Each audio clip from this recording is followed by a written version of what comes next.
Welcome to that spiritual, actual, factual answers to questions you're asking. You find them inside you, recite you, reciting the records. Akashic, we laughing, we drafting the passion to vary. It's time for that comedy, dramedy, all of the fanciest, catchiest acronyms. Listeners, listen, we traveling. Conscious is always unraveling. The reading you're having is mapping you back to your natural habitat. Abracadabra, it's magicless, passing it. To top it off, the host, all the classiest. Now, what were you asking for? All of the answers? What? All the answers.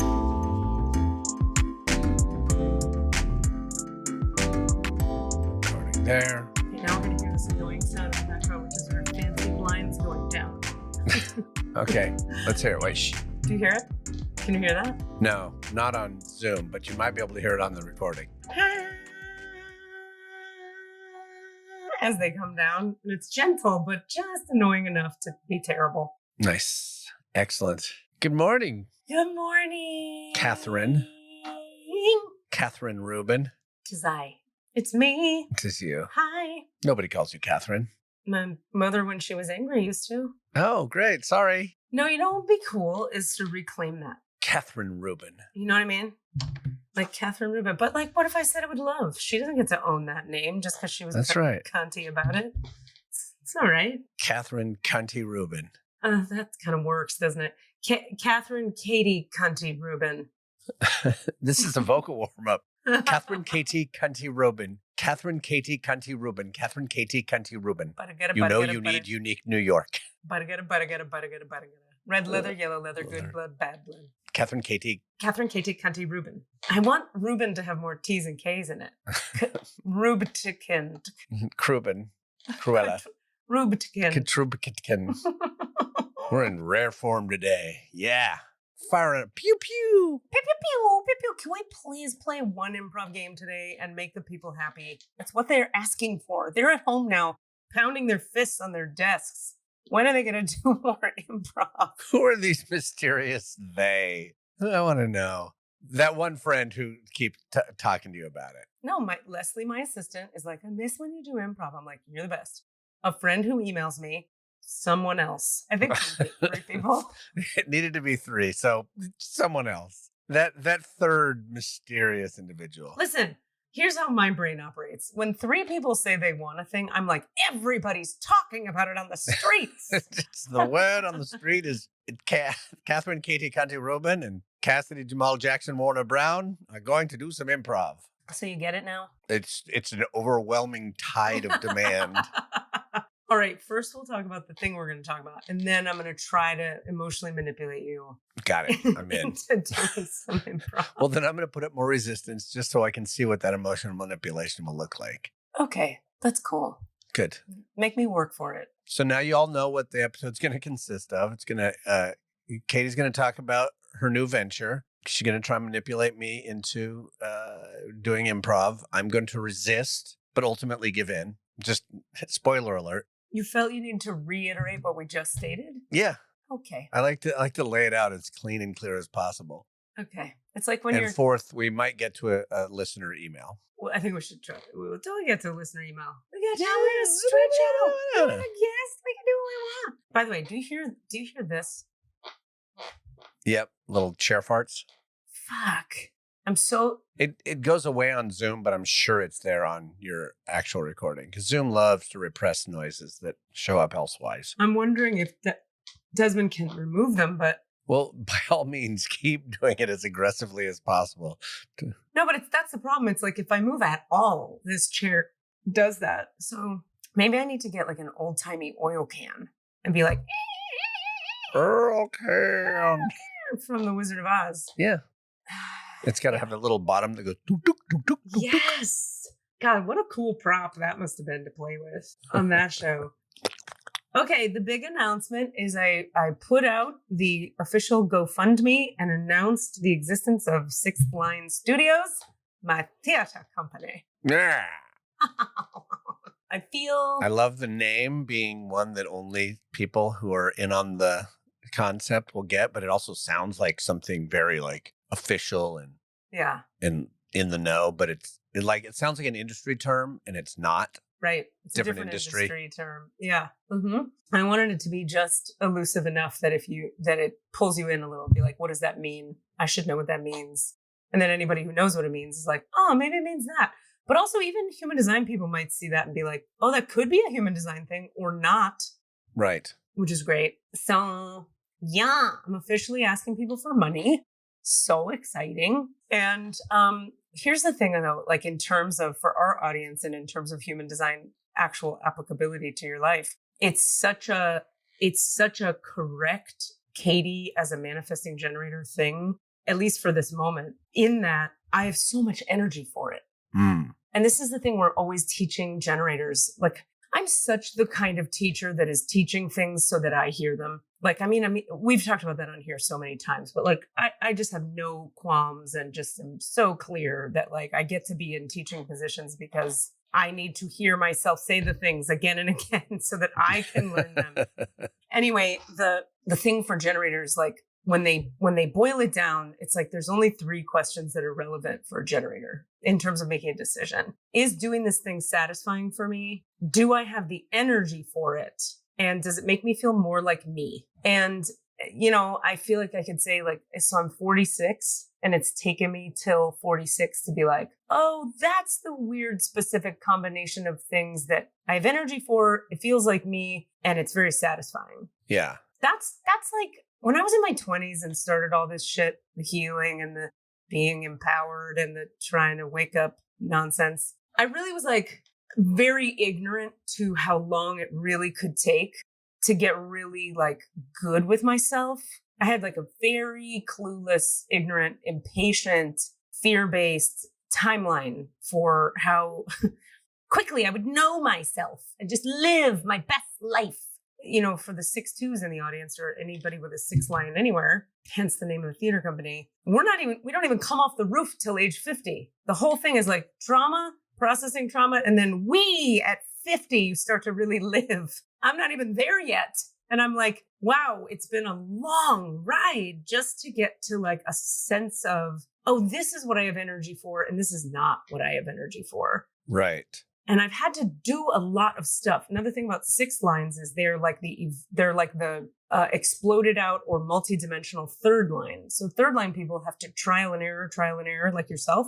Everything's trial and error. This works, this doesn't. And you become masters of what doesn't work because trial and error. Yeah. But 6 lines have a 3rd line in them. I don't know if I've talked about this before, but I'm not sure if it's because they say, I don't know why that is. It's like 3 times 2 is 6. So I'm not really sure what the connection is with the 3rd line, like mechanically, but they say that a 6 line is like the multidimensional 3rd line in the sense that if you're spending age 28 to 50 processing everything before 28, it makes sense you're going to be doing some trial and error yourself because trauma sets you up to be all fucked up. So bumping along, lots of healing. Then all of a sudden like, oh, okay. And I want to be a voice for anybody listening to just to remember like compassionately. That's why I'm saying I was arrogant and clueless and it's mean to myself to think that just because I had a commitment to knowing myself and to being true to myself and doing what's really fun and satisfying doesn't mean I'm going to be good at it. Like I was committed to finding me and to healing so that I could be me and be a role model of being me, which is the 6-2's journey. But I didn't fucking do it fast. Yeah. I mean, luckily people have projected on me that they think I have my shit together and put me in leadership positions because frankly, that's what my design is. I have all this leadership shit in my design, so people put me there. But did I really know me and know what mattered and have it all? No. And I just want to be an advocate for people, like, let their journey take as long as it takes, as long as the goal is true. If the goal is true and you're honest about it, and you can really say to yourself, here's my honest goal, and have I honestly hit it? You know what I mean? Whatever that is for you. Yeah. It may not be to be authentically you and live your best life, which it's been for me. But whatever it is, like, it can take 46 years or more. And believe me, knowing me now, when I'm 50, I'll be like, I didn't know anything until today. And then when I'm 55, I'll be like, thank God I'm 55. When I was 46, I knew nothing. Yeah. You know? Yeah. Yeah. I'm a huge fan of, especially when it comes to like, it's only because I'm in my 50s and I still have never done anything like film career style. Right. And I love seeing like Danny Aiello didn't make his first movie until he was 52. He was a bouncer at a club. and now he's a big actor. So personally, I love hearing those stories, but those are always also kind of satisfying. It's like, yeah, it's better to start early for most people, but not for everybody because you're not ready yet. It's not there yet. I just saw a headline and I only read a little bit of it, but I don't know if you've watched Ahsoka, the Star Wars series, most recent one. It was okay. Whatever, quibbles. But there's a main character on it, a woman who's like this witch character, and she's a main character on this Star Wars series, and this is like actually her first real thing. She was like, I was a mother of a autistic child and a martial artist, and then they believed in me, and now I'm the main character in this series. And she Incredible. looks probably in her 50s. Okay. Oh, you mean like she's older than that? She's probably. I mean, I don't know how old she is, but she's definitely a very late in life. Huge deal now. Huge break from nothing to this. Right. Yeah. It's like, what's her name? I always use Megan Mullally as the example. Like she didn't get Will and Grace until she was 46 or 42 or something. Wow. Isn't that amazing? And she played like the funniest, best, wackiest character, actor role that you would want to play. And like, I think of our dear best friend of the podcast, Rami, who I'm not going to say Rami's age, but Rami's murdering life right now as an actor. And Rami's not 25. Yeah. And didn't start until they were later, past the 25 mark. Yeah. We're just going to leave it at that. Yeah, no, I love that Rami made that move to New York in their not 25-year-oldness. And Rami's like booking so many jobs that 25-year-olds would love to have. Yeah. And it doesn't, I don't know. I give them so much credit. I just love what they're doing. Yeah. Everything. God, I wish I could go to Louisville. I know. The show looks so good. Rami's doing The Bastard in King John. Things that I don't know what that means, but I know it's a big deal. And every little bit of footage I've seen from like rehearsals, or they like have a trailer from the fights. Oh my God. Yeah, I've been seeing them. They're pretty. It looks so good. Pretty amazing. I think too, for me, it's like, I can't tell from a picture if a thing looks good all the time, but I can tell. I mean, you can think it is. Yeah. And then it turns out not to be. But when Rami themselves is saying, this is badass. Yeah. Then I'm like, fuck, I want to go to Louisville. Yeah. So. You could go. You don't have a commitment that you're not sure you're happy you took. Well, except then I have to be on an airplane. And I'm not ready. I had like a small trauma response. So Eric is back from a trip he went on this weekend. He went to New Orleans for a friend's wedding. Is that near Louisville? Nolans. Louisville. Nolans. Well, I think you just take all the consonants out of Louisville. You just go, Lowell. Lowell. No. Nolans. No. Nolans. No. I live in Null. Oh. Is that Louisville or Null? It's hard. We travel between the two cities. On the outside train. Eric was talking about, like, he was like, oh, yeah. So, by the way, the flight from Dallas to SFO you would not have liked. And he's just like, he just like skips off the plane, comes home. We have dinner. We go see Danielle Levin's new amazing house in San Francisco, by the way. Jesus, shout out to her for that. Hanging out, eating food, get home. Hours later, he casually mentions, oh, yeah, you would have hated that. And I'm like, what? You're just telling me now? He's like, yeah, there was 15 minutes where it was like, oh, wow, this is really bad. Just casual, just a thing that happened in the day. And I'm just so envious of that you could just casually survive a plane experience and it not be like the thing you're dealing with for 65 hours after you've done it. One day, Cassidy, mark my words, podcast audience. You will do it. One day, I'll be healed of that. I was at a thing with a friend. It was like it was a work thing, and we were celebrating someone's birthday. So a bunch of us were like at a place and eating and laughing and talking. And like, oh, and by the way, my friend has a baby. We are all just like, why is this baby not making you millions of dollars right now? It's the ultimate Gerber baby. Oh, wow. Every once in a while, you just meet a baby and you're like, what is happening? Yeah. This child. Stunning. And then I held the baby and it put its head on my shoulder, and I started crying. I was like, that's it. Oxytocin just poured into my body. Like, wow. that's not even the story I was going to tell. But Okay. that was like, yeah. So we're with her for like, an hour, hour and a half. And then like, she's getting ready to leave. And then she's like, oh, by the way, after I left you guys, talking to my boss the other day, I avoided being carjacked just by pure chance. And then she just told this story of like sitting in her car near her house, sort of, but like on her phone, and then just looking up and seeing two guys in ski masks running up towards her car from behind. Okay. And then she just put it in gear and took off. Wow. Yeah, but like she didn't go like lead. I'm like lead with that. That's the first thing you're telling us. You guys, you wouldn't believe what happened. Yeah, way to bury the lead. Jesus. Wow, God. This was where? In Oakland, I take it? In Oakland, near the lake where she lives. So it's near Lake Merritt.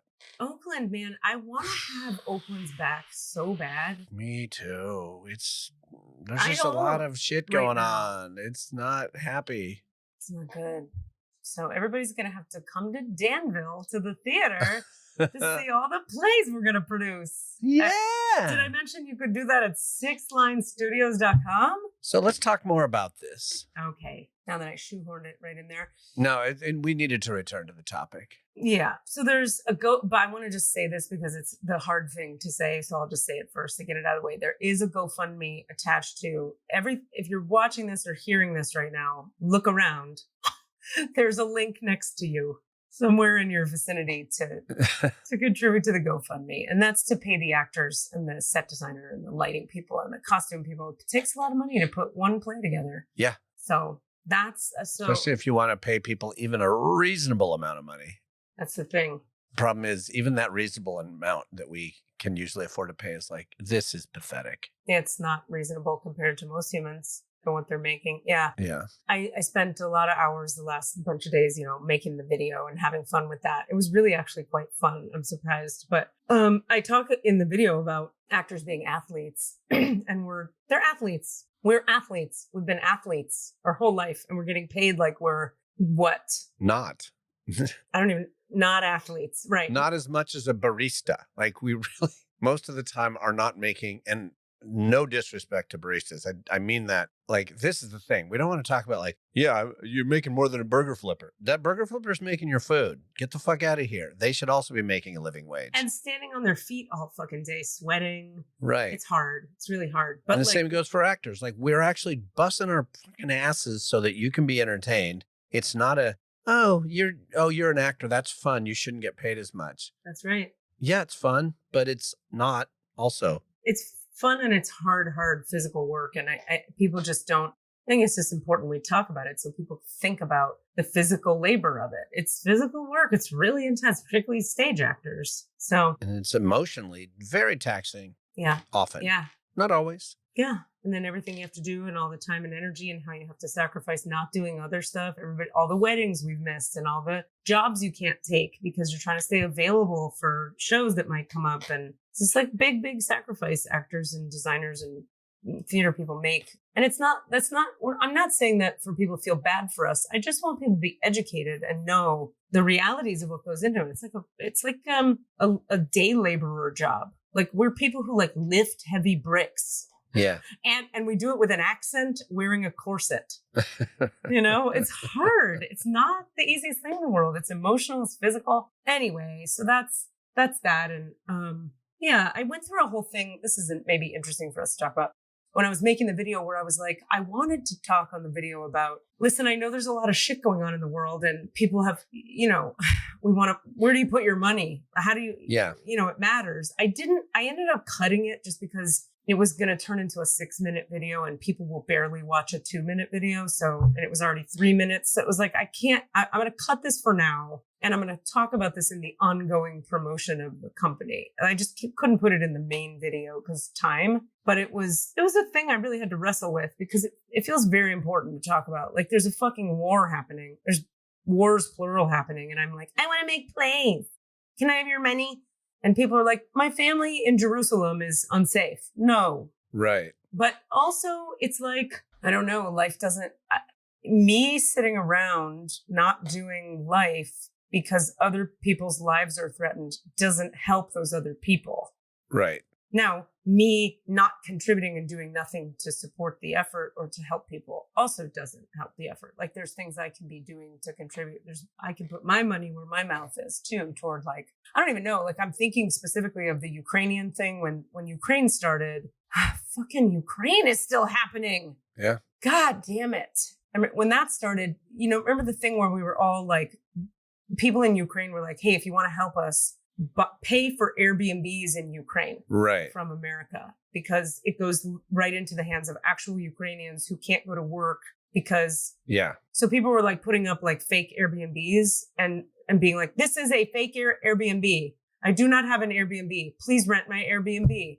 And people were like, sure, here you go. I'll rent your Airbnb for the weekend. Right. Because it was a way we could give fucking money to suffering people in a direct way. Yeah. Where it doesn't go to like an organization that then it maybe filters down to the people. That's my question right now with this war. Like, who would it actually be? Yeah. I mean, it's not about giving money to people right now. It's literally like the only thing is like, stop. Is that like all the effort is focused on, please stop bombing. That's it. Like, we're not even talking about like aid yet because the aid can't even get in. So like it's more an issue of put all of your focus and attention, not on where you put your money, but on where you put your demands to your elected officials and ceasefire now, ceasefire now, ceasefire now, all sides, So that's I would say, so it's kind of separate in this. That's my perception of what's going on. It's not about,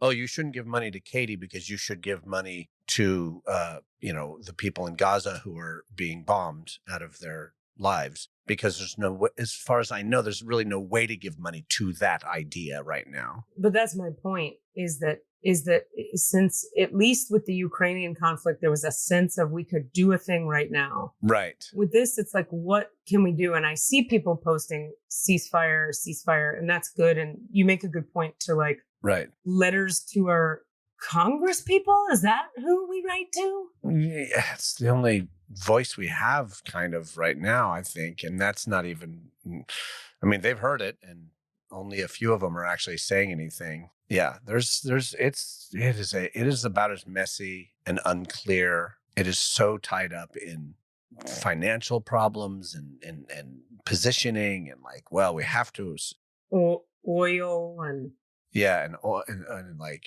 U.S. has to support Israel only at all costs, which is insane. Right. Because, but all.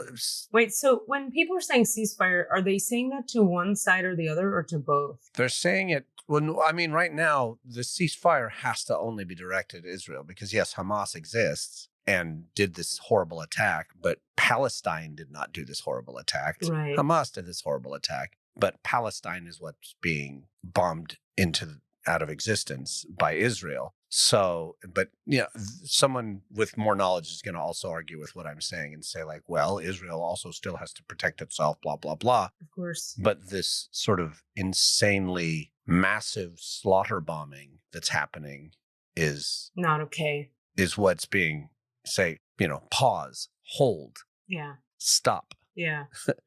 So ceasefire really because it's hard. We can say that to Israel because Israel is a sort of a specific government. Hamas is a sort of a government, but they're really just sort of more of a splinter group that claims control of the Gaza Strip, not even of the other part, the West Bank, which is the other part of Palestine. So it's like this I've just now spoken every word that I kind of understand of the situation.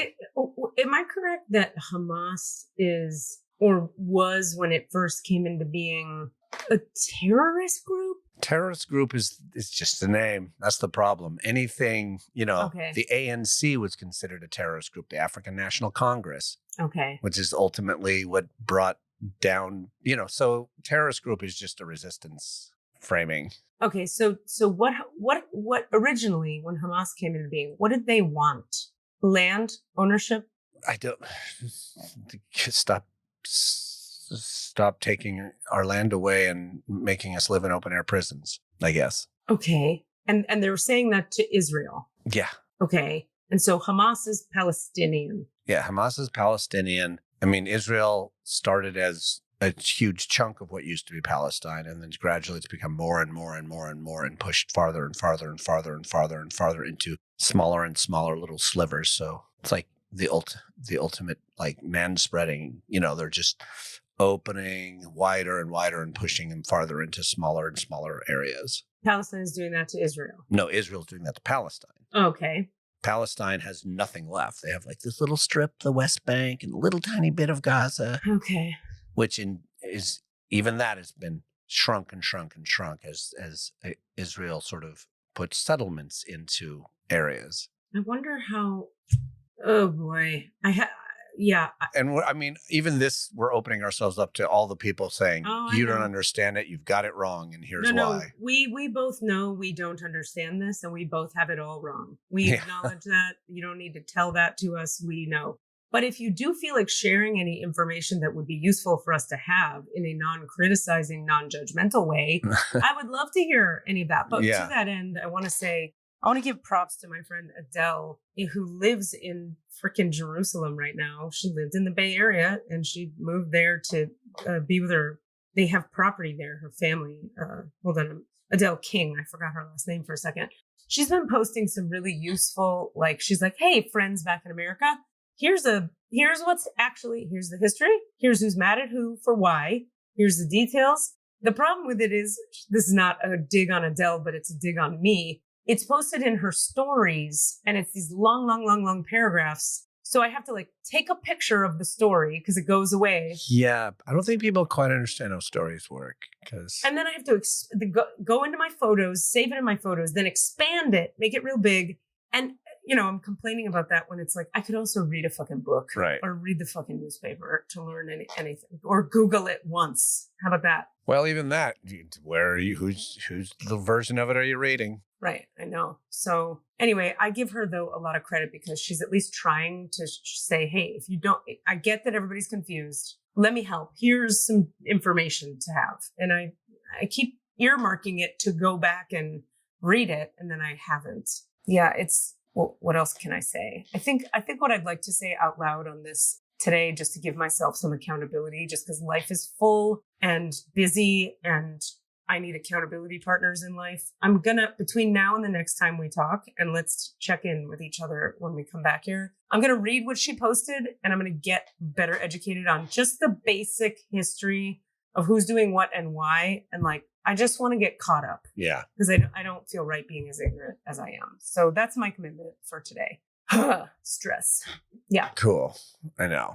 Oof. Yeah, but I'm glad we talked about it because I wanted to bring it up because it's happening and it matters. And also, as I'm, I was saying back to my first point, I'm busy trying to make art.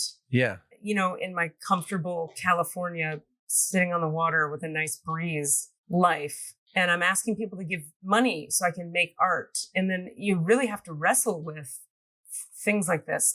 Should anybody's money be going? You know what I mean? It's and then I always come back to, it's just an Al-Anon codependency training thing where it got drilled into my head in my 20s pretty hard that if your mom is being toxic at you, Katie, this is what I learned, which she, was a lot, and was sending me harassing emails and was manipulative, and every time it was bad. And you stop going to auditions for plays and don't teach people the things you have to teach. You stop living your life.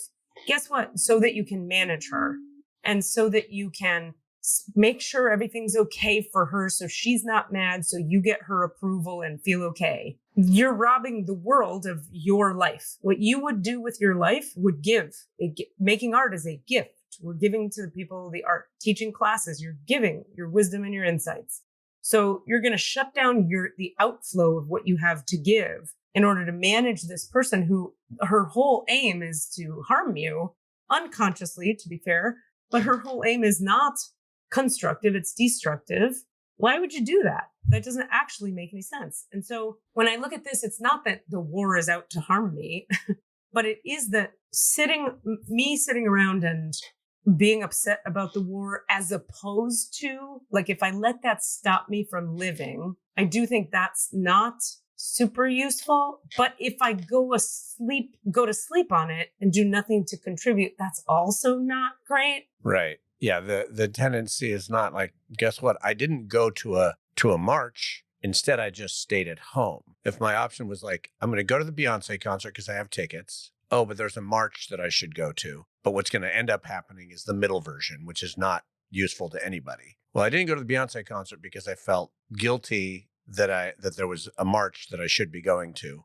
But I didn't go to the march either. I just sat home. None of those things happened. By the way, that was a theoretical construct. I did not have tickets to the Beyonce concert. I think if you go to Beyonce and there's a march, I think that's fine and good and healthy. That's what I'm saying. Like sitting at home did nothing. Right. As long as we're doing something toward, if it wasn't the march, what is it that we can do? At least if we're thinking about it. Yeah. And trying to come up with something. Even this conversation has motivated me to take the action I just committed to taking.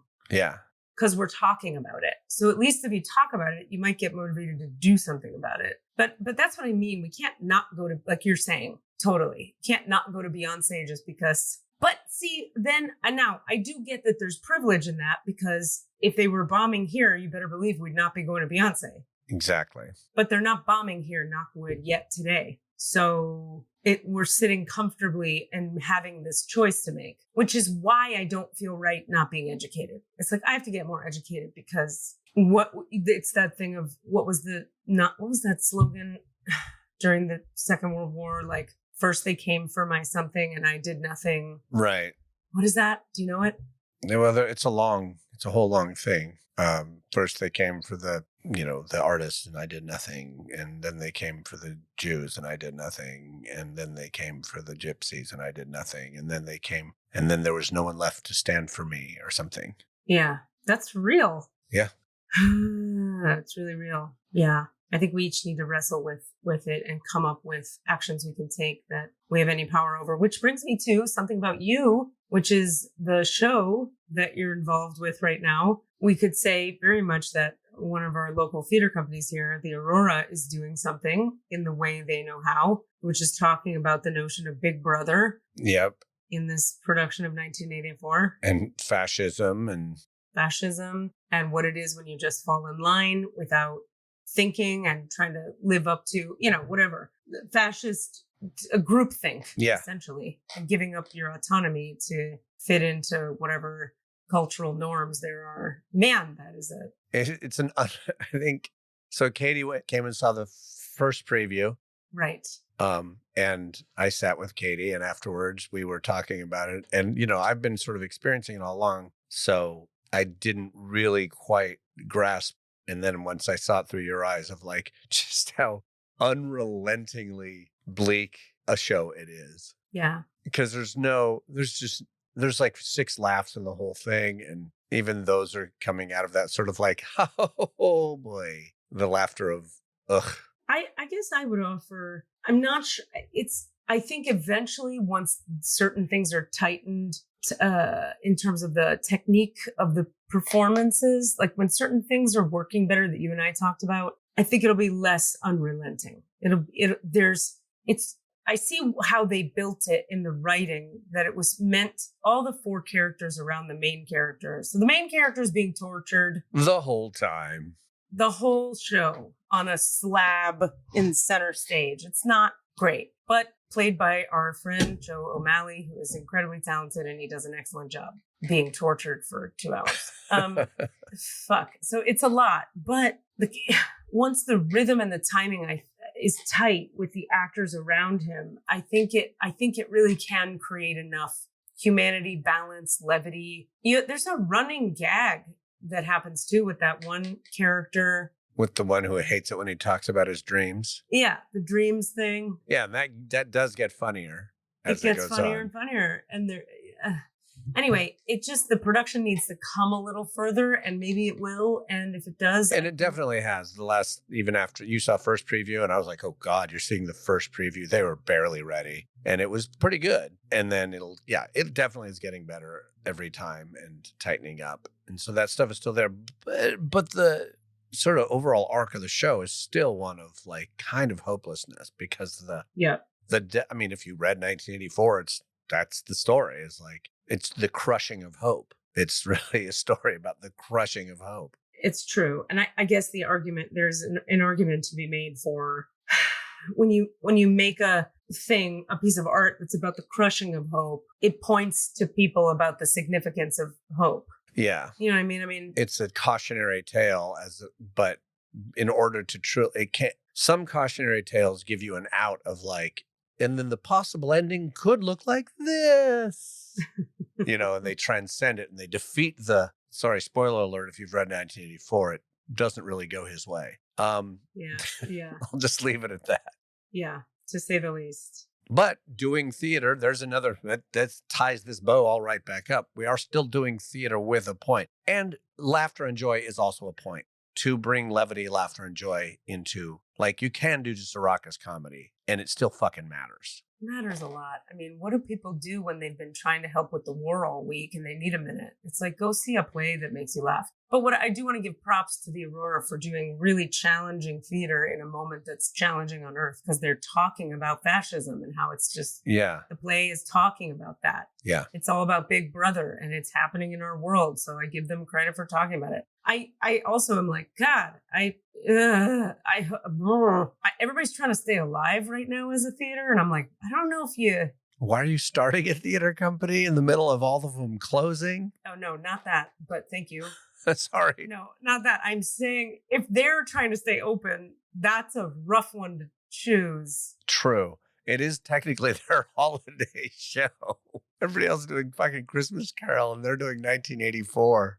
I mean, I guess you could say they're offering the balance to what else is happening at this time theatrically. Like in town, nobody else is doing, it gets real light and fun around the holidays. Yeah. It doesn't theatrically. So maybe they're like, hey, we're presenting a counterpoint. Well, and on that, Michael Gene Sullivan, who is the playwright who adapted this 1984, who is also a major force at San Francisco Mime Troupe, who only does this sort of thing all the time, nonstop. That's all they ever do. But they do it in the form of musical comedy, and they do social critique in the form of musical comedy. That is their deal. But he tried really hard to raise enough money to do this production of A Red Carol. He has an adaptation of A Christmas Carol that's a total, like, Kami Pinko version of A Christmas Carol that's really great. I've done a reading of it. It's really fun. And he was trying to raise enough money to do a full production of it this year. And he just didn't quite make it, which is a bummer. But, that's the perfect blend. He's like, oh, we'll do A Christmas Carol. Here we go. And, weirdly, Christmas Carol is also it is a critique. It's a social fabric. It's a critique of social fabric. It sure is. Even though it's the happy it's gonna do Christmas Carol around the holidays. Yeah, I mean, that's the thing. I think maybe that's why a lot of theaters still bother with it, is because it's not just, look, Santa's here. It's like a story about capitalism and what it can do to your heart. Yeah. How it can kill you, right? Yeah. Yeah. Well, on that topic, you are raising money specifically to do one production to launch your production. Yeah. And it is one with absolutely relevant. It is a fucking hilarious comedy, but it is about the absurdity of political what? Well, I haven't said it officially. Oh, what play you're doing? Yeah, because I was going to wait. Like the first wave is like, hi, I'm a theater company. Could I have some money? And then the second wave is, hi, we're doing this play with this person. Could I have some money? Then the third wave is like, hi, I'm a theater company and we're doing this person's play with this. Can I have money? So like, I'm trying to like slow roll, have a strategy. But that being said, I didn't say it out loud. We didn't say it all. No, but Cass, you're fine because we already talked about it on here. Remember? For a couple of weeks, I've been like, what shows should I do? And should I do? Oh, okay. And then, so I already burst my own bubble. Yeah. So I'm just now, as you said that, I'm like, oh boy, now I'm torn because I'm trying this weird tactic thing, but also I don't really care and would like to talk with you about it right now. That's all right. But yeah, it is. It's a satire. It's a comedic satire, exactly to your point, about, I think it's kind of about political figures and it's more about, if it's more an allegory about a Trump figure than it is about like a war or anything. It's about how we get caught up in the personality of a political figure and they can say the most insane shit, and how fucking Peter wrote this pre-fucking Trump. way before Trump. He wrote it more about like Sarah Palin and the other people like that of the previous era, where it was like the first time we were like, wait a minute, how is this the person that is being put forward? Yeah. Even like, because I guess we thought that about W. Like, God, he's dumb. How is he a political figure? Right. Prior to that, you had a lot of people who weren't dumb. They were just crazy. They had beliefs I didn't agree with, but they were political machines. Right. And then you started to get to this place of like, wait, this person isn't even a political machine. They're just a nut job saying the most bizarre things. And then Trump just became the even more absurd version of that. But we'd already gotten absurd before him. And then he just made it more absurd. And then I feel like Marjorie Taylor Greene and the other one, whose name, Lauren Boebert, are the even weirder versions of Trump. They're the even more bizarre versions of Trump. Yeah. Yeah. It's interesting. So when Peter Sinatra wrote this play called, well, let's talk about it. It's called The Totalitarians in 2016, right? I mean, it was beyond Tea Party time. Yeah. Right. And it was beyond prescient. It was like incredibly on point. So we talked about on here how I was thinking about, maybe it was on here, maybe not, but I've been chatting with somebody about how, as I'm rereading it, it's like, do we need any updates to it? Does it need any updates? And so I met with Peter this week, as I was telling you, and he and I were talking about that. I was like, do you think there's anything and he was like, we both sat there and we both were like, I don't actually think so. And he's like, when you're in production, if there's anything in there that's like referencing something from the 2016s, let me know and I'll change it. And I'm like, okay, great. But as we scanned it together, we kind of looked through the thing and just went, there's just nothing, which is shocking. Yeah. It's weird. I mean, here's the other reason that like artists are important, you know. Yeah. They're seers often, you know, that the play I did, the Tea Party, thought it was sci-fi when they first wrote it. And so no one would produce it. And it just got more and more and more and more and more and more real. Yeah. When did you do that and where? That was the one I did earlier this year at that one. That one with Aaron Merritt directing it. And he wrote it like 12 years ago. Yeah. And it was about this sort of, growing divide between the right and left and how kind of insane it could get and how people would do things and we could have a civil war. And then, then we had a fucking insurrection at January 6th, we almost did have a civil war and we kind of still do a little bit. And we still could at any moment. Yeah. What do you think about this whole, I don't know if you have an opinion about this, but what's your sense of Trump could go to jail or be president? I think you just said it. That the haltingness in your voice said it all. Trump could go to jail or be president. That's the moment we're in. Okay, I'm going to ask you a dumb question again, like an ignorance revealing question. Just so if he gets arrested, he can't still run, right? That's not true. Okay. Unless, as far as I know, and of course there's been a billion think pieces written about this, and just depends on which constitutional scholar you're referring to. There is a piece of the Constitution that says you may not hold elected office if you are guilty of treason, sedition, insurrection. All right. So if something that he is sentenced for or found guilty of is one of those things, then that's it. He can't do it. But if he's even found guilty of fraud, rape, and which one of his, fraud and rape and those other things, he supposedly could still even be in prison and be elected president. Okay, wait. So that's if he's found guilty for X, Y, or Z. But what if he's literally incarcerated? That I don't know. For the other things, not the things that would eliminate him. Can he run the country from? That's the question. Can he rule from prison? Also, is there any world in which, in reality, he goes to a jail? Right. We saw Jeffrey Epstein go to jail and die, but Trump, Jeffrey Epstein, nobody thought he'd go because he did a lot of what's that called? Home jail? What's it called? Home jail. Where you have a thing on your foot. House arrest. And did a lot of quote, quote, jail time from his palace or whatever. But the fact that he got actually taken down and put in physical jail, Yeah. that's like the only hope I have to believe that we could maybe actually put Trump in a cell. But I mean, talk about political power to get out of a thing. I don't know. I don't know. I don't think anybody knows, I guess. That's the point. And then, there's always, is he allowed to pardon himself? He can pardon anybody else, but can he pardon himself? He says he can. He already says he can. Of course he says. Said it last time. Right. But he likes to make up rules. But also, what are rules? Apparently, rules don't matter either that much. They kind of do and they kind of don't. Yeah. Yeah. I think what I'm trying to ask, and you and I are the wrong people to ask, but like, does anybody know the answers to the things I'm asking? I'm not even asking you to have the answers. I'm just going, do people know if it's a thing that you can go to jail and run the country from jail? Does anybody know that? Like, is that a thing? But I guess I don't know that we can know if anybody knows. No.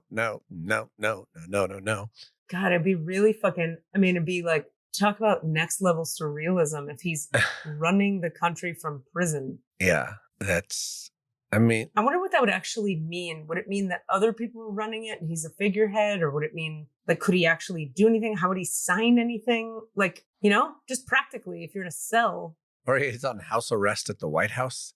God, what the fuck? I also feel like, man, this is we're laying ourselves so bare for like foreign adversaries to be like, well, okay, so their president's in jail. Let's go ahead and bomb them now because they're all fucked up. That's the reason you don't want a civil war. I think if you're America, is because that was the premise of the second half of Tea Party is we're in a civil war and we're kind of over it a little bit, but we're recovering. And then all the companies, that's Freudian slip, but all the other countries come in and just pillage us financially. They're like, great, we're going to come and take all your timber. And these guys are going to buy up all the art. And these guys are going to come in and, because we have no infrastructure to protect us anymore.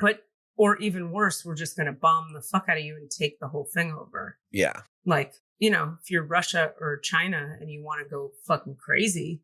Yeah. When Trump is in prison running the country, that'd be the time to do it. Yeah. So anyway, we got a letter from a listener. Do you have to end right at 11 yourself? Because you probably have another client. Yes. Great. So I'm just saying we might not get to improv game today. We might. All right. But we'll do listener and then we'll do improv if there's time. All right.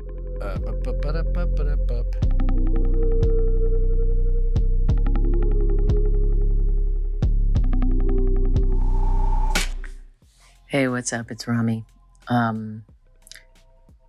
Here in Louisville, Kentucky, deep in tech rehearsals for this show. Today, I went to the barber to get my hair cut. It's been a minute. I haven't gotten my hair cut since I left New York. And I went to the barber who cut my hair here in 2017. So I was here at this theater, Actors Theater of Louisville, and I did Angels in America in 2017. I played the angel.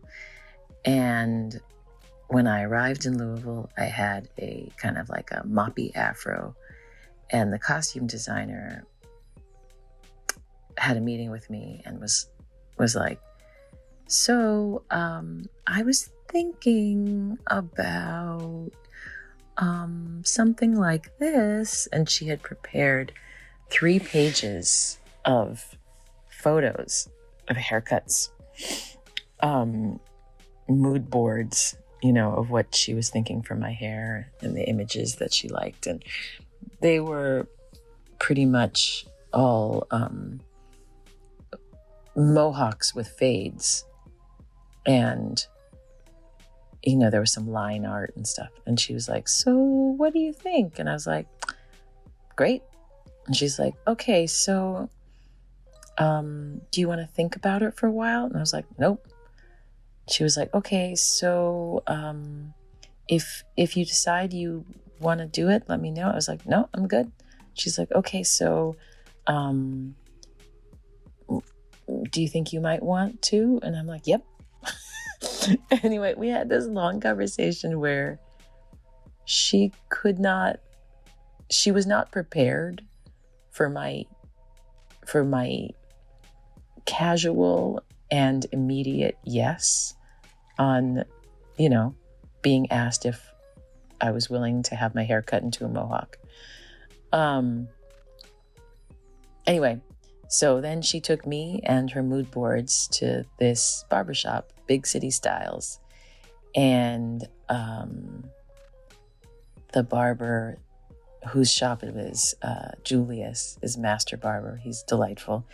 And there are several barber chairs in the shop, but there's one that is like basically on this raised level in the window, like you're on display while you get your hair cut. And that's his chair. And he likes to cut people's hair in the window and have it be this presentation kind of from the street. So that's where I got my hair cut. And I have photos to prove it. And I've been rocking that. I've been rocking a version of that cut ever since. And he was so excited at the time because he didn't usually get to do anything kind of artistic. He mostly was just lining people up or whatever. So he was thrilled to do it. And it was, he had all these visions too, so there were the mood boards, there was his artistic eye, everything. And he cut my hair. So it was a mohawk with a fade, and the top of the hair was not even. It was not symmetrical. It was like at an angle, like Gumby, like a wedge. It was cool. And it had 2 lines on one side. It was a great cut. And anyway, so today before my tech rehearsal, I scooter over to the barbershop. I walk in, and there he is, cutting somebody's hair in that barber chair in the window. And he's like, "Hello, welcome to..." Wait a minute. I remember you. And I was like, "You remember me from 2017? He was like, "Yeah." It was really, really sweet. So there it is. A nice little moment of memory. Yeah, Rami's rules. Okay, I'll try and read it quickly. It's kind of a long letter, but it's a good letter. Hey, Katie and Michael, I wanted to first say thank you for the very interesting content that you put out on the podcast. I have enjoyed it a lot after finding Katie and her weekly 3-card spreads on Instagram. So he came to us through your Instagram. Okay, great. Spreads. That's great. So interesting bit of angle. So my question stems from Katie's knowledge of the Akashic Records and how they may pertain to my situation. Recently, I've been contacted by multiple people on the social media wanting to do readings for me. Each has mentioned a, quote, curse placed on me by a family member at birth that has kept me from reaching success. One such, quote, priestess offered a cleanse that I agreed upon, but each time she came back to me, it seemed all she was doing was asking for more money to buy materials. I politely said I was not interested in continuing, and this upset her. I mentioned that I didn't think our spells had worked, which upset her even more. She mentioned something about the ancestors being upset and placing a curse on my children. I wished her well and promptly blocked her. Yesterday, I was contacted by someone with a different name using very much the same language, verbiage, and information, mentioning a curse toward my children another priestess had placed on them. It's the same person. Come on. But it's also a tactic that all these people use. Go ahead. Yeah. This all sounded very similar to the first person, so I politely declined. So after that long intro, my question is, how can I tell if there really has been a curse placed on me and my kids? And if so, how can I get rid of it legitimately without using one of these spiritual whimsy witches of IG? Thank you again for all you do. Sending you peace, love, and light. I'm going to leave this person's name off. We will say it when we want to talk about it, but we will beep it out. I have answers. First of all, no, there's no curse on you. It's just I'm tapping in as you're talking to this person's energy. Is there a curse? No. Secondly, this is what... God damn these fucking people who do this nonsense.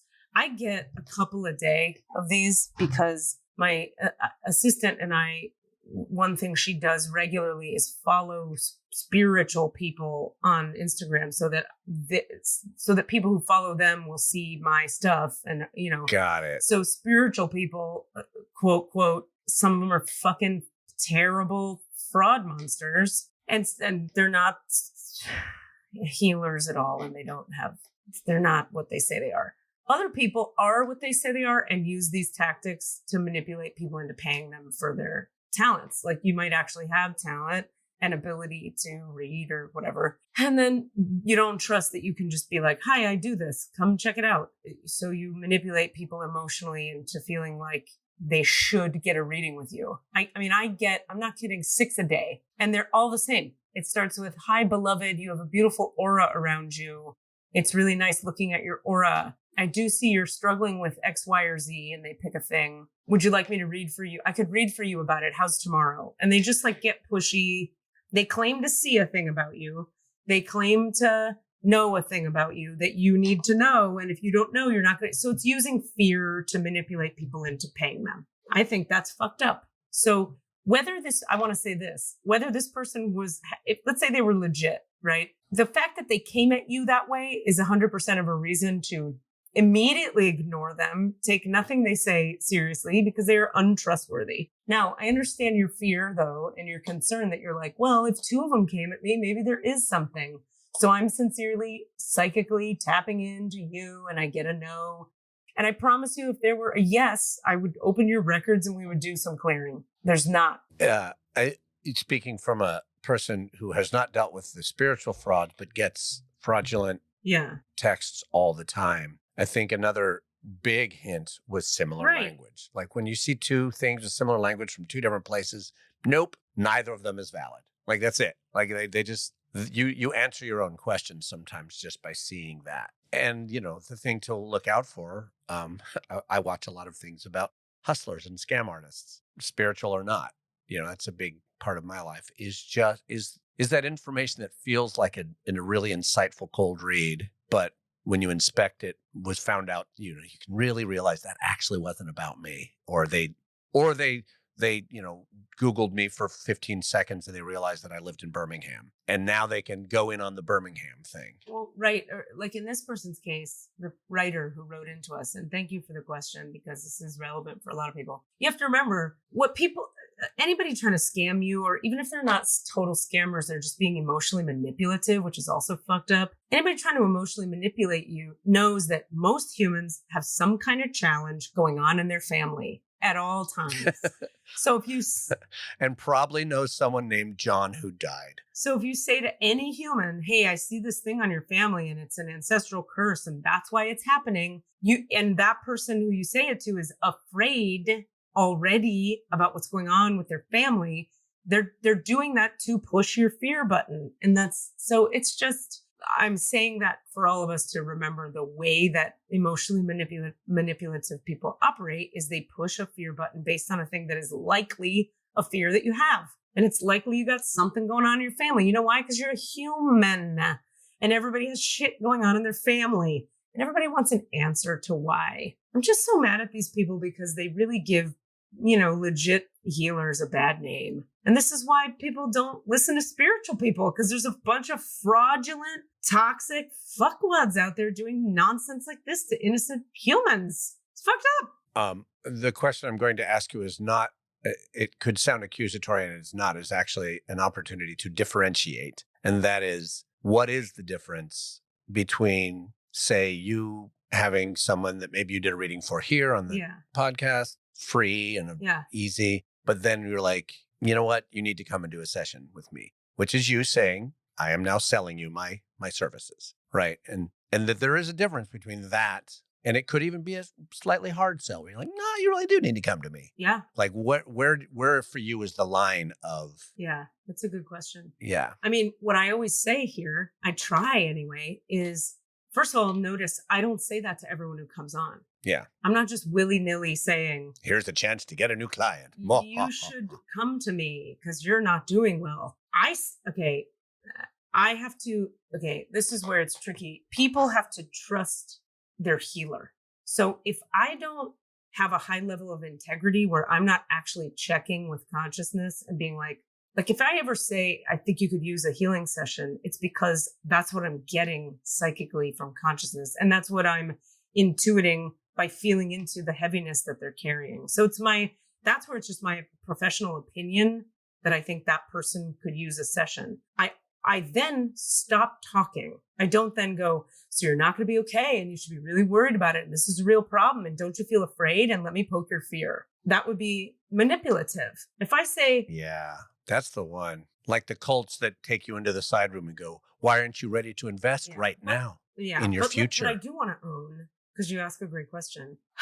Built into what I'm doing on this podcast and built into what I'm doing on the internet, built into everything I'm doing is the implication and the suggestion that I have access to information you don't have access to. And that is problematic and challenging. In other words, I'm saying I have these abilities, right, that allow me to feel into you and bring light into your pain. And you don't have that ability. And without me, you can't do it. So oh, sounds like Christianity. So exactly. So I make a point of saying, if you go back and listen to any time I've said this hundreds of times on here, do it with me, do it with someone else, just do it.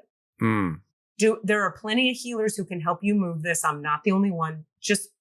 I would suggest whether you do it with me or do it with someone else, just have it done. Because I actually personally care about people being well, and they're carrying something heavy. I want them to get it healed. Now, I think the reason I say that all the time is because of this exact thing, because I'm so aware of the power I have over people when they're in a vulnerable position. You know how many people I went to in the depths of anytime you're in a vulnerable position and you go to someone like, I'm all fucked up, help, that person has all kinds of power to manipulate you in that moment or not. That's scary. It is scary. That's why I think I'm glad you asked the question. I'm not afraid of the question. And it's why I also say every time, do it with me. There's plenty of people who could do it somewhere else. Maybe do what you do, but deal with this. Come get a session if you want, or don't.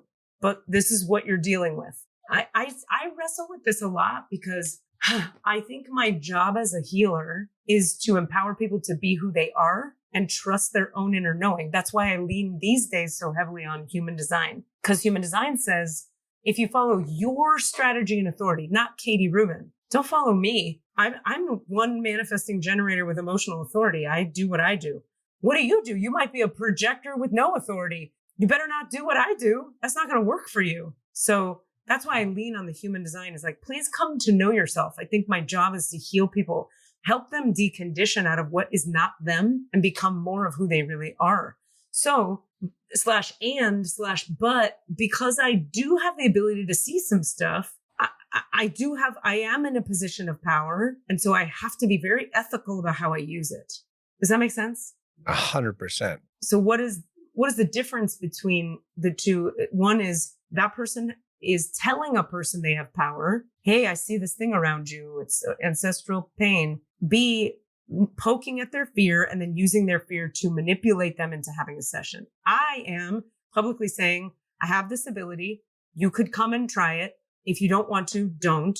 And the end. Yeah. That free will thing is big. And the don't, also ideas of like, you have to do it right now. Make a decision. What are you doing? Yep. This is vaguely relevant, but I'm just going to share it it's sales. Sales is can be a problem. Anything. Yep. But it's necessary to keep your business going. You have to sell your product, but there's that fine line. I know.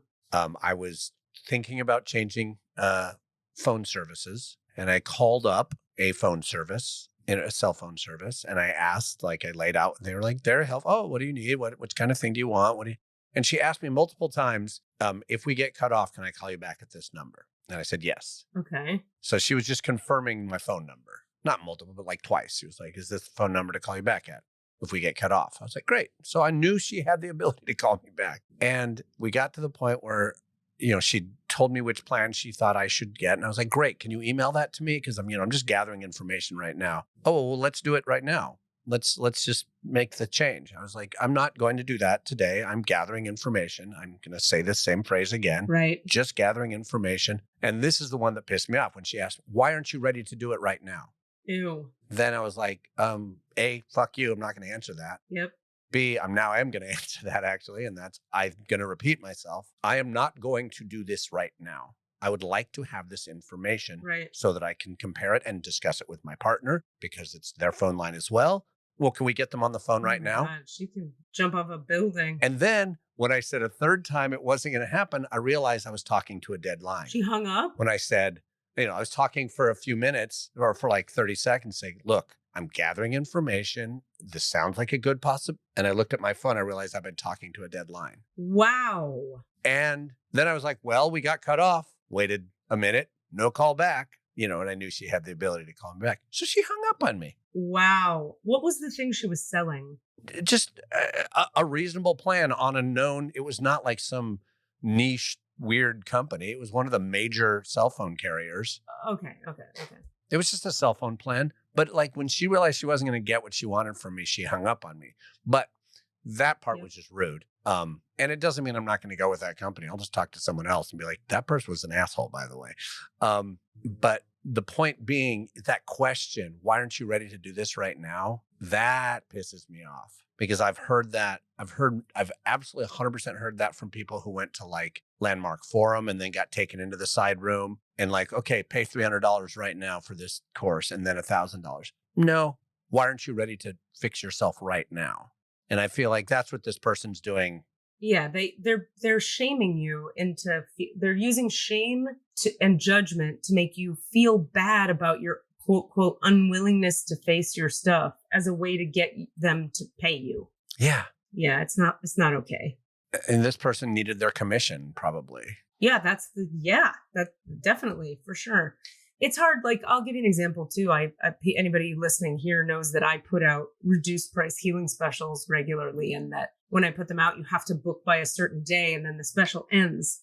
And that is designed to push people into making a choice. Like I do that. Yeah. That's just like marketing sales 101 but in my mind, I'm also not like calling people up and being like, there's demons around you. You have until Friday to get my discounted price to get rid of your demons. I hope what I'm doing is providing constant, what is this called? Content that illustrates my actual care and actual ability to do good for humans. And then when I offer a discount, it's to push people who are sitting there thinking about it. And they're like, I don't know if I can afford that. I don't know if I want to risk it for that rate, or I've got this real problem, but I can't afford Katie. If I give a reduced price thing and I say book by Friday, it's to push people who are already like, I want to do that, but, and then I go, you can do it now. It's cheaper. And then they do it. And then what happens is they get hooked on the results they get. They feel better. Right. If they're just getting hooked on my manipulation and hooking them, then I'm not doing a service. But if what they get hooked on is, oh, wait, this works and it's helping my life. Right. That's how, for me, it feels ethical to say like, hey, I have a sale and it ends on this day. You've already been thinking about this. Let me help you choose it so you can feel better sooner. Right. I actually believe that. Now, how does anyone out there know I'm not just a scammer fraud doing the same thing we're talking about? I guess you don't until you try it. Well, and if they're following you, they do know that it is actually a period of time. Every once in a while, for a period of time, you lower your rates for a brief period of time in order to give people an opportunity to get in on it. Whereas there's a lot of stores that always have the sign going out of business sale on it. That's a lie. Yours is actually a temporary reduction in price. That's it. That's what it is. Yeah, I'm just, I sigh because I'm like, this is like the built-in problem of this whole field that I'm a part of. Okay, I'm going to say this thing. I wasn't going to say it, but. Well, you're not a shaman in a village where you're just providing a service because that's your function in the society. You're operating within a framework in which you have to make money to continue to live. Right. Capitalism is fucked for all of us. I've been in the middle of a thing with, I'm going to disguise this as much as I can. Some people I've known are having a problem with a healer person that they know, that I also know.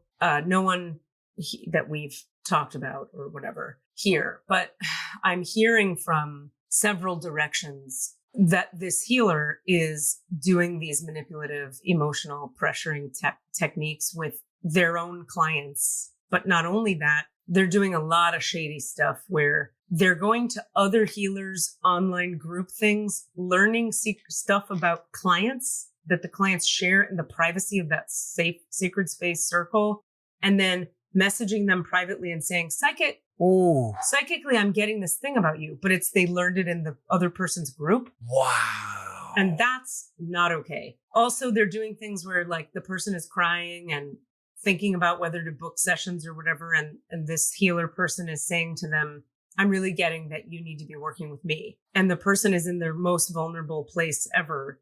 And that person, the vulnerable person, came to me and said, I felt really pressured and manipulated. And then I said, yes. And then afterwards, I did the thing, didn't get anything out of it, and was wishing I had spent money to work with you because I always get something out of sessions with you. And I was like, okay, I'm in a delicate moment here. First thing I want to say to you is you've got to do what feels right to you.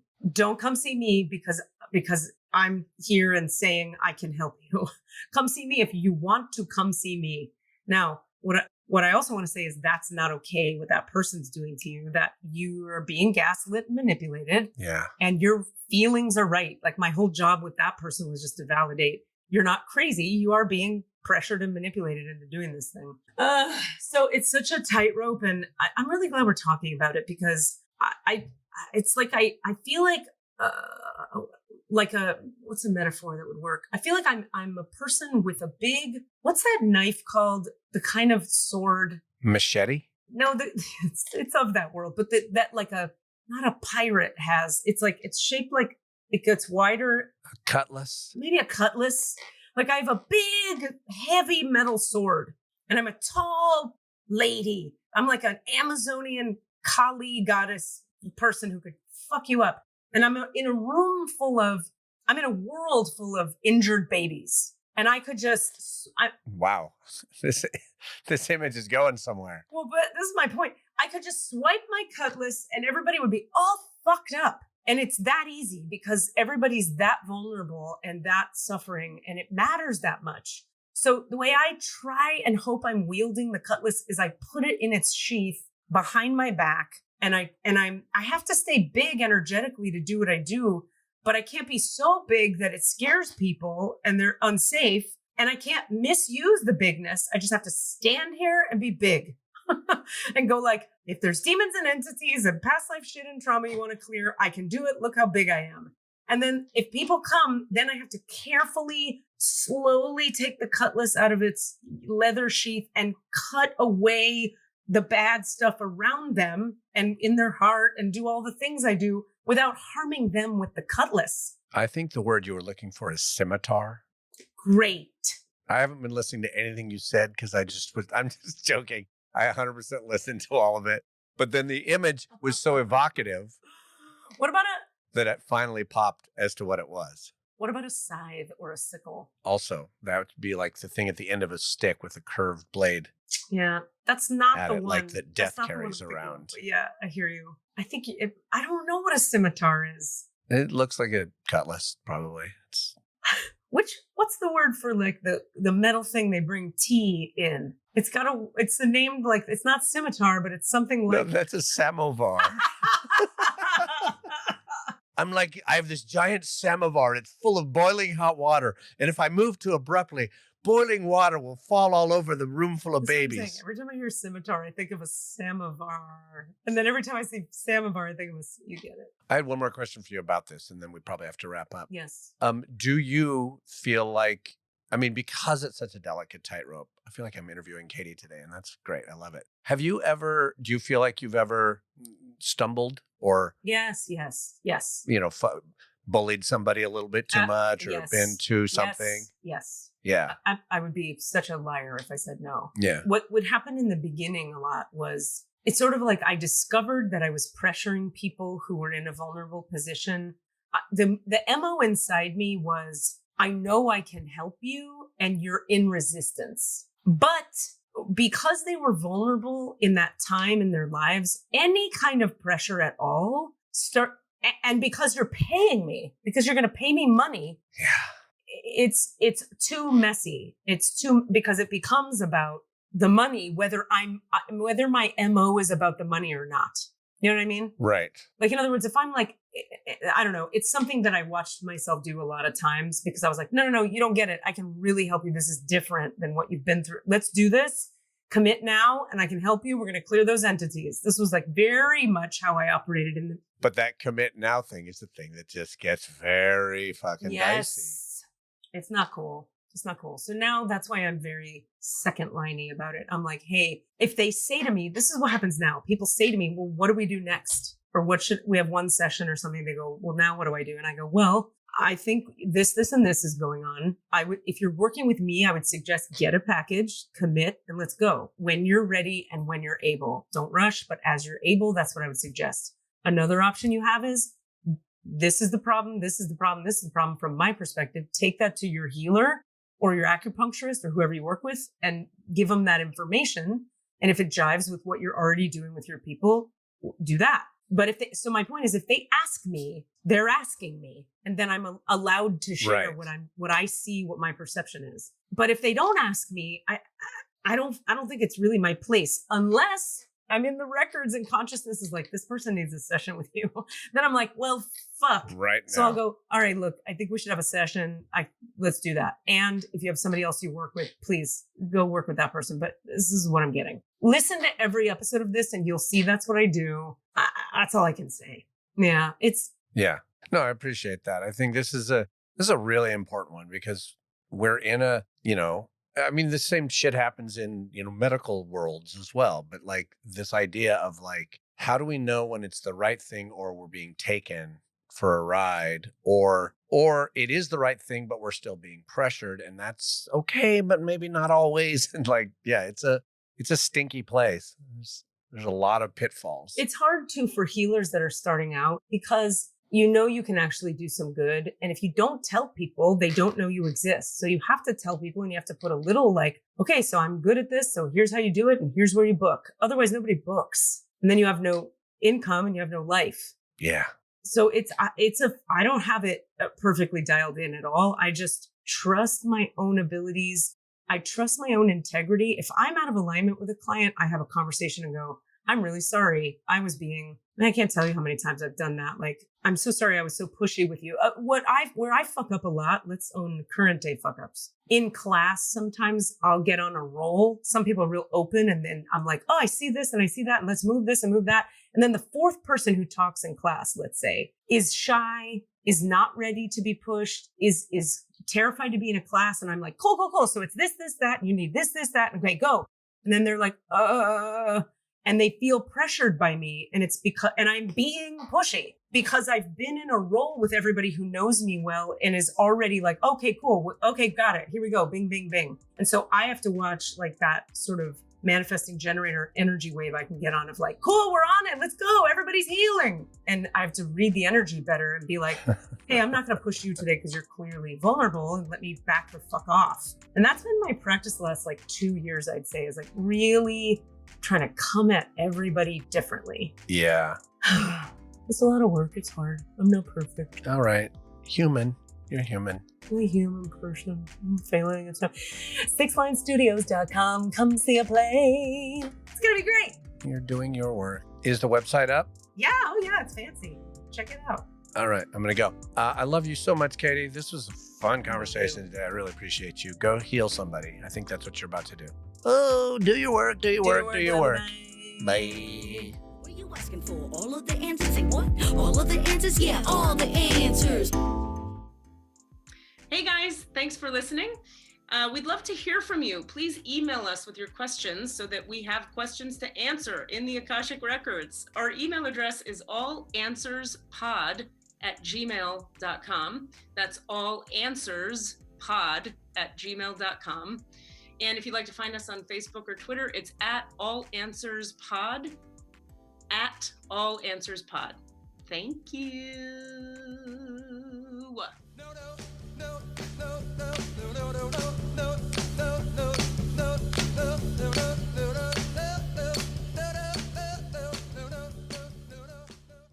Mixed and edited by Desmond McNeese for We Mixed It, LLC. Go to whatsoundsawesome.com.